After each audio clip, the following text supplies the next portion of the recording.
India और Taj Mahal palace hotel Mumbai के दो सबसे मशहूर टूरिस्ट अट्रैक्शंस हैं। गेटवे ऑफ इंडिया 1924 में बनाया गया था, ब्रिटिश राज की निशानी है और समुद्र के किनारे स्थित है लहर।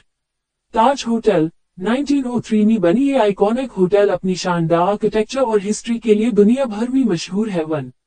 अगर आप मुंबई आते हो तो गेटवे ऑफ इंडिया और ताज होटल देखना मस्ट विजिट प्लेसेस है। मुंबई की शान वन ताज होटल और गेटवे ऑफ इंडिया यूरोपीय महल एक खूबसूरत सफर दिल historical places of India region letter I region letter N 2 gateway of India यूरोपीय महल और Taj hotel cherry blossom Mumbai का दिल एक जादू भरा सफर 1 historical tour region letter I region letter N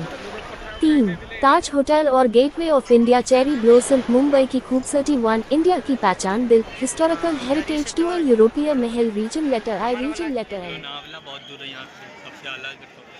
वो पूरा पुणे के जब चल जाए बहुत अच्छा घूमे वाला पूरा पहाड़ पूरे सब